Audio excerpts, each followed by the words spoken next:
At Obamacare in Indiana. As part of the law, the state was offered the chance to expand its Medicaid program and cover some 216,000 residents. But when Governor Mike Pence turned down that expansion, hospitals lost thousands of new potential customers. Now News 18 this morning looks at how that may have had some unintended consequences here in Lafayette.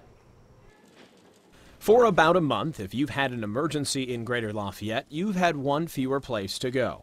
St. Elizabeth Central closed its emergency room September 3rd, replacing it with an urgent care center on September 29th. Hospital CEO Terry Wilson says fewer people were visiting Central's ER. The volume had shifted, and what was becoming a larger cohort all the time at Central in that emergency department really amounts to urgent care. Records filed with the Indiana Department of Health show visits to Central's ER had been falling since St. Elizabeth East opened in 2010.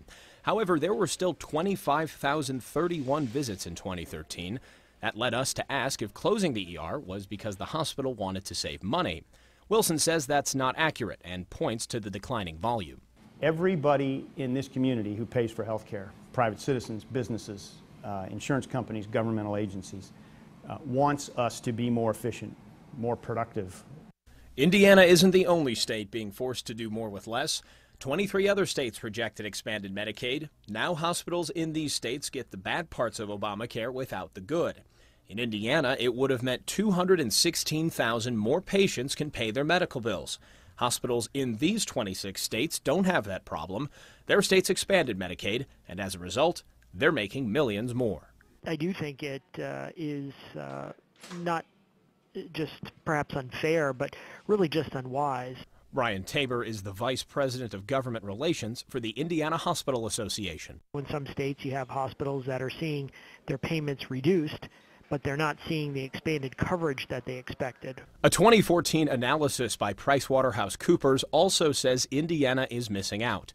One thing is clear, the study says. Newly released earnings and patient volume data reveal a distinct financial split between healthcare providers in states that have expanded Medicaid programs and those that have not. I think about it as lost opportunity. What could we do with those things? Which programs could we have expanded? States that have expanded Medicaid are saving millions in what hospitals call uncompensated care. That's the services they provide to people who can't pay for them. At St. Elizabeth East and Central since 2010, records show uncompensated care totals $124,813,137. That is all money the hospital says could be used to better serve the community and create new jobs. The saving grace for hospitals could be HIP 2.0, the governor's version of expanded Medicaid.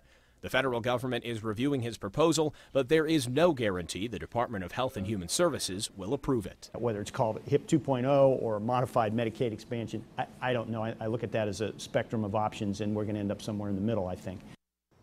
The governor met with President Obama for 5 minutes on Friday to talk HIP 2.0. Pence's office calls the meeting brief, candid,